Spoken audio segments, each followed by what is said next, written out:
Welcome to Deck Talk, where you will be prepared. Today on Deck Talk, we have a very special guest. He's not only a deck creator, but he's a pro player. He's one of the most hubris and well-liked players that I've ever met. He's a great player in general, just a genius when it comes to deck design. He's the Swedish juggernaut, the Hearthstone Viking, Darkwonyx. Welcome to the show, Dark. Thank you. Nice. I'm doing goody. How you doing? I'm doing much better now, actually. You're better? Oh, yeah. I'm feeling a lot better these days. All right, so, Dark. Yep. We've saw you Fight Night. We've seen you at DreamHack. Hopefully, we're going to see you at BlizzCon. Hoping. Yeah. All right. You're part of Team Curse. That's right. All right. You've been doing a lot of things, man. Yeah, I think I have. Except for that little vacation you just took. Yeah, except for that, but other than that, it's fine. All right. So, now, you know the format of the show. We have people come on here. They bring a deck. They talk about it and, you know, give kind of a breakdown and strategies on this and everything like that. So, now, you brought a deck. Before we get to that, you brought us a deck that's got new cards from the last wing of Naxxramas, which I thought was really cool. And I had a chance to play this deck, and I'm going to say, oh my fucking god, this deck is awesome. It's my show. I could use profanity all I want. All right, so... Oh, yes, no, you can't, because you're like literally the nicest guy I've ever met in Hearthstone. There's like no salt on you. It's strange. It's unusual. It's only pepper here. Only pepper. Nice. Okay, so you brought us a deck from Naxx. What did you think of Naxx in general? Naxx was really nice. Like for me, it was a bit of like too few cards because I like more cards. Like the more cards, the more experimenting, the more decks you can build, etc. Right. So I hope they make when they make new sets in the future, they can add more cards. Because 30 cards when you already have like 470 cards or something like that is kind of few. Especially when I'm like used to Magic when you get like 300 new cards or whatever like every third month. Yeah. So it's quite of a change in a way. But I like the concept when you have to do the PvE instances like the raids, and also that you have a heroic mode, you have a normal mode, so people can get the cards, and for those who want a more challenging way can do the heroic mode, so you get the card back as well. Okay, so how did you find the heroics?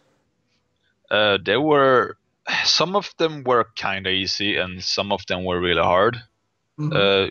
I think they should make all really hard in the future, because it's more fun when you like spend a lot of time to try to beat them, because they're supposed to be hard. Like yeah, supposed to be not many people that have the card backs, and make them as hard as possible.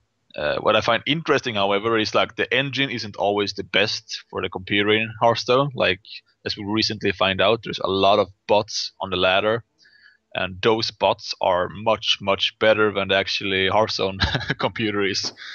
So that's pretty interesting. If they like can try to work together with the bots, that would be nice. Heresy. Yeah, exactly. And like learn from the bots, Blizzard. Learn from the bots. Don't ban them, learn from them. But like, yeah, if they made the heroic bosses and had the bots playing them, that would be insane. Because now sometimes you could just like win because they made really stupid moves. Yeah, that's one thing I did notice, that the AI did make a lot of bad plays throughout that. And then there were times where he had like the perfect play every single time.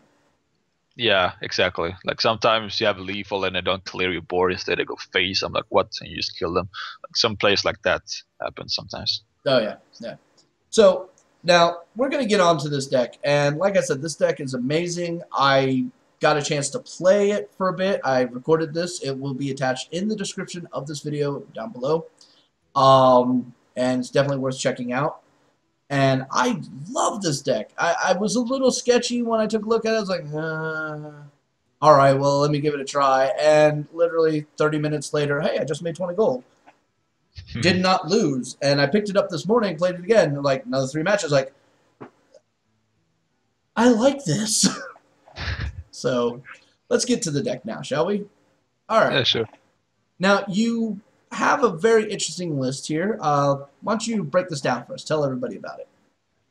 Uh, like the main reason why I did this deck in the first place, I had a friend over, and I was tired of like people. Everyone was running Hunter, and Mm-hmm. the Medican was just boring. And I was like, wait, next week, a new Secret Palace is gonna come out, Avenge.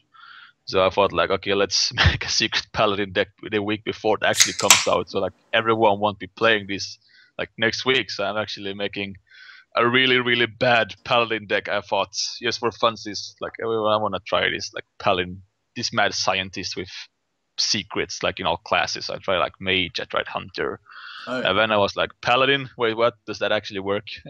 And I It tried yeah. to refine my old Paladin deck from Fight Night, El Diablo, which is like Oh, Divine Shields and bounces with Brewmasters and stuff like that. And before, like I was using Redemption in that deck before they actually nerfed Redemption, when mm-hmm. you can't proc it on your own turn. Oh yeah. So I took that out. But now when actually Mad Scientist is back, I thought that it's a 2/2 like for 2, which is pretty bad, but it's not too bad. But you also get a free secret on the try, so why not just add some secrets and a deck that actually like synergizes a lot with those secrets. Oh yeah. So what I did was I added a lot of Divine Shield guys again for the Redemption, because you get the Divine Shield back when the guy lives again, and also Death Rattle guys like Loot Hoarder and Harvest Golems and Sludge Belchers even. So Redemption basically gives value. For 1 mana, you get a creature back which costs more than 1 mana in general, plus the Death Rattle effects. So it's always value, like no matter what you play, unless you hero power and it dies or something like that, or you Right. loot or Harvest Golem token dies. You Right. always get value from the Redemption. Now, the Uh, one thing I've noticed is while playing this deck is that using the hero power is actually counterproductive to you in some instances. yeah, you have to think about it. You can try to mind game them sometimes, like if you hero power and you play a Repentance, they're gonna focus on that 1/1 before they actually make a better trade, which they could do before. Mm-hmm. So sometimes you can mind game them, as well as you can just be very careful when hero powering, because you don't want that token to die before your Death Rattle guys to die. Oh, most definitely. And you also have like the ultimate Death Rattle minion in here, Mr. Tyrion Fordring. He's got Divine Shield and Death Rattle, and he's pretty much a staple of all serious Paladin design. Yep, this is the guy that actually does the damage in the deck, because usually you have board control and you trade pretty well, but this guy is like your win condition, because 15 damage from the weapon is a lot, and it's also a lot of removals to get rid of him. And Right. if you can get this guy out with Redemption, it's amazing. Oh yeah. Even better if you play this guy, right? And they can't take care of him, or you have redemption on the board already. He comes out, and then oh, here comes Mister Kel'Thuzad. Yes, nothing says you're screwed like Kel'Thuzad and Tyrion on the same board. Yep. If you ever get that to happen, I haven't ever I, had that I, I happen have. yet. I have. I've You had that have? happen. I've had multiple, and I do mean multiple, Sunwalkers on the board.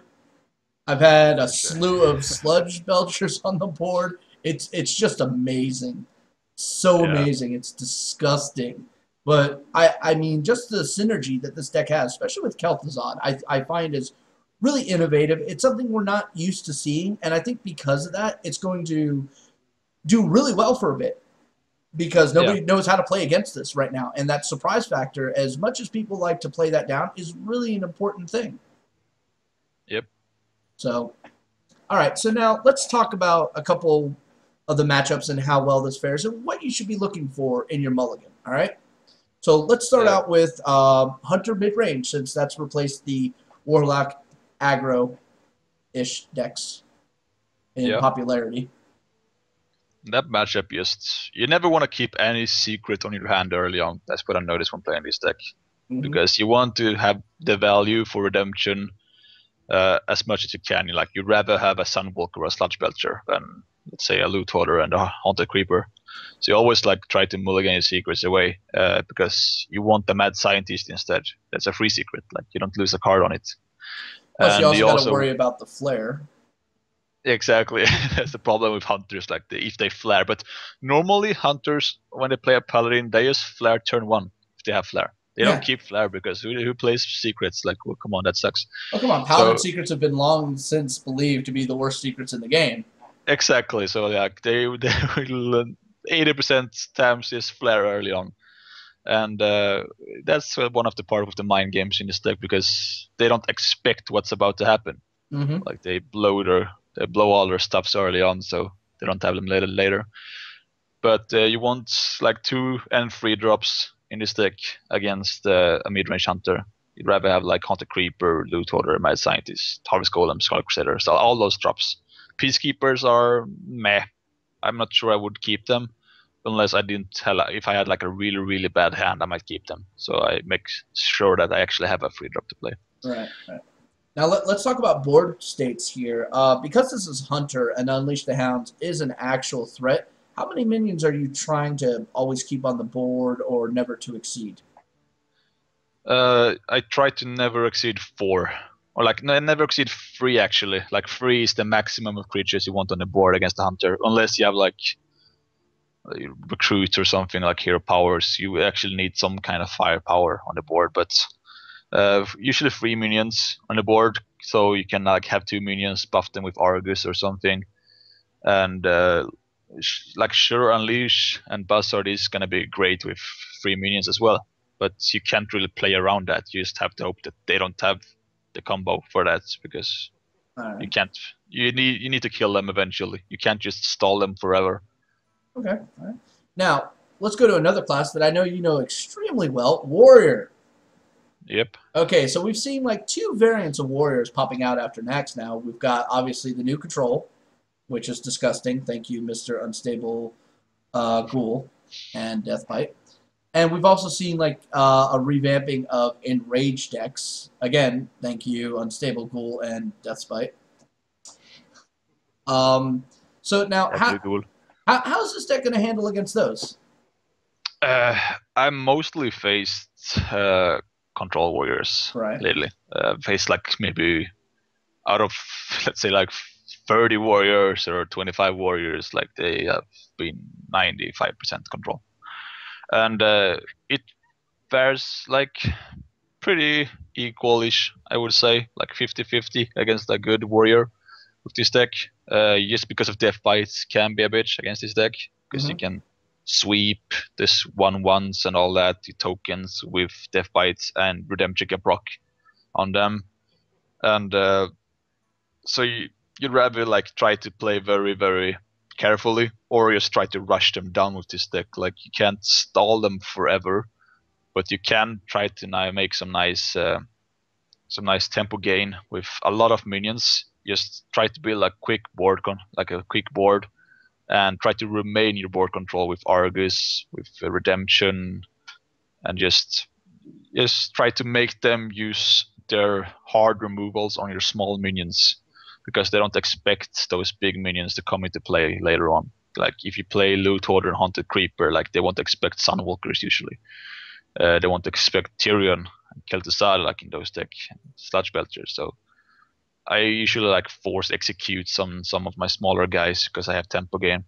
Right.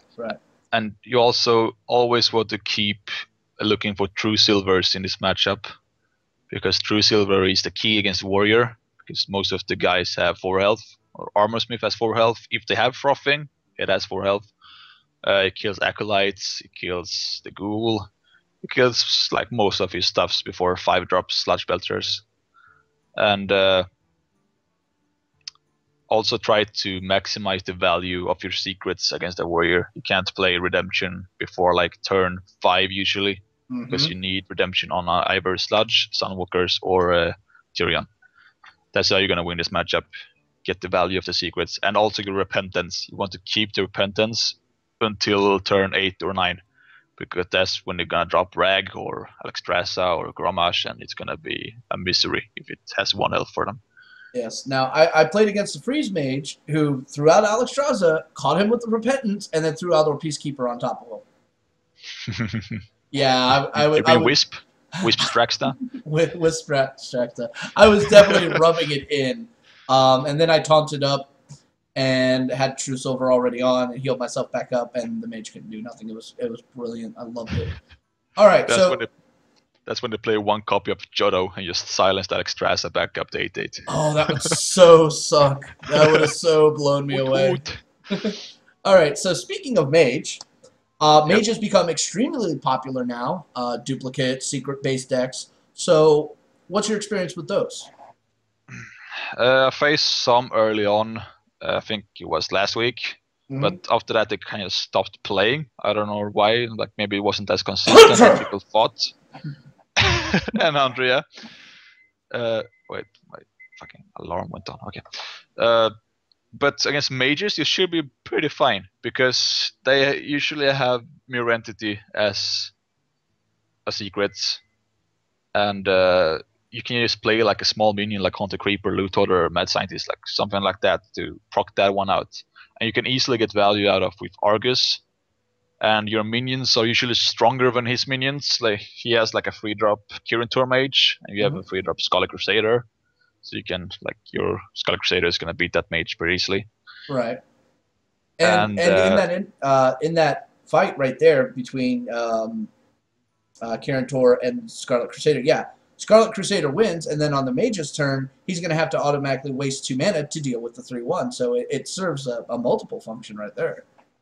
yeah, and usually your secrets are better than his secrets. Funny enough, even if you have this worst secrets in the game on paper, because he's cost 3 mana, and you cost like 1. But like Redemption and a Scholar Crusader in that matchup is so annoying for him to deal with. Oh yeah. And Harvest Golem, like it's much more annoying than a Mirror Entity in the long run. Trust me, because you can get tempo with the 1 mana secret. Oh yeah. And he doesn't have that much firepower in that deck neither. I found out because they have like maybe 5 drops and 1 6-drop as their last drop in those decks. Yeah. And you can easily just trade out all of your minions for those, and then just pop Sunwalkers or Tyrion and just win the game. Nice.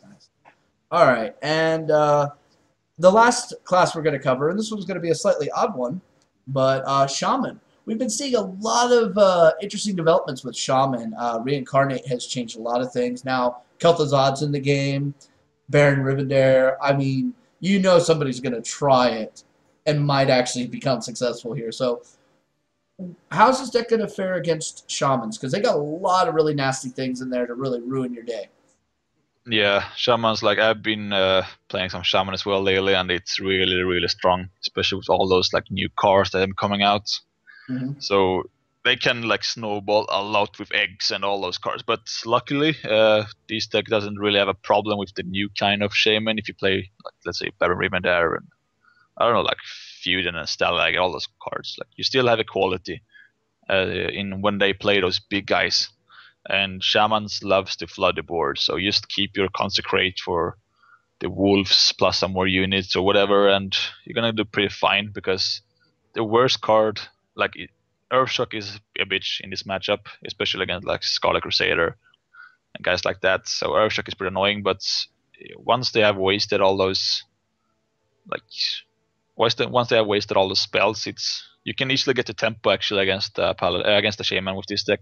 Because they have hard to remove your minions more than you have a problem removing theirs in the end. Right. Which is pretty nice. Because you have to like True Silver for the Wolves and Unbound or Harvest Golem. They don't really run Doomhammer anymore, what I've noticed in the Shamans, so well, that might you can win the change. value. That might change after this deck. It might change, but like, you can always like sideboard in a Harrison Jones if the metagame changed too much. Like you can just change like Loafeb or something for Harrison in case if that happens. That might be really good. All right, so now I'm looking at the mana curve. This is actually something I noticed instantly about this deck. Most Paladin decks, like, they spike at 4. Yours actually spikes at 2. Yep. That is so interesting. I was like, wow, that curve is completely different. Now, the only exception to that whole mana spiking at 4 is normally the aggro decks, but even them are extremely heavy on 4. So I really like that. It flows so nicely, and you can actually play this deck a little haphazardly, and it's very forgiving. I've noticed that. I made a few misplays in the thing, and it recovered nicely. So there's that. Yeah, it's you have a pretty like aggressive start early on because you have strong minions which are hard to remove, and especially if you get like mad scientist, and then you play a harvest golem or something, like they have a huge problem removing your board because they gonna guess that secret is like redemption, noble sacrifice, whatever, like something sticky that makes your board keep compact. All right. Now, I know a lot of players are hating Sludge Belcher, and in this deck, it's really disgusting. You know, you could do this earlier on before Kel'Thuzad. Like, oh no, he's coming back. Have a nice day. You know. But then you get Kel'Thuzad into the mix. Like, oh, thank you for the 1/2 token. And by the way, the 3/5's coming back. Have a nice day. The never-ending taunt wall is a reality with this deck. I did some fun play today actually. I faced a druid, and what was it? There was some play when he didn't trade, and I had like all my Divine Shield guys out, like Sunwalkers, Skull Crusader, Harvest Golem. When I just trade everything, play Kel'Thuzad, and they all like came back with the full effects. After he just instant conceded. Nice. It was pretty nice. All right. Well, I think that should wrap up the deck portion here. If you're interested in following Darkwonyx, you can reach him at Twitter at Darkwonyx or on Facebook /Darkwonyx 22 57 50 55 08 21 38 1. Oh yeah, you got it. Yeah, before the show, we were looking it over and going, man, I hate Facebook for that. And it's like, you better get it right. I'm going to say you missed the 5. And I'm like, no, I'm going to get this right. I practice. And then there's like question mark, ref, yeah, like all those things after those, but you don't need to put them in because it works with just the numbers. I've noticed. Right. I mean, it was really good. Anyway, so, Dark. Yep. Anybody you want to give shout-outs to, your sponsors, your team, all that crap. Let it out. Yeah, shout out to my team Curse Esport, and also shout out to the sponsors. We have so many sponsors, but especially Astro, Cooler Master, Alienware, Energems, Nissan. Those are like main sponsors. And also shout out to let's do a random one. Shout out to my grandma. Aww. She's in hospital right now and trying to get better. So. Oh. You know what? Everybody, give her your blessing. Hopefully she'll get out and back at it and raiding and pillaging with the rest of the Vikings. Thank you. All right. Thank you so much for coming on, Dark. I really appreciate it. Thanks for being here. Thank you. Anyway, if you like this video, please like, subscribe. Every week I will have a new guest on with a new deck, so please tune in and check it out. This is a Shiv saying bye-bye. Dark? Peace.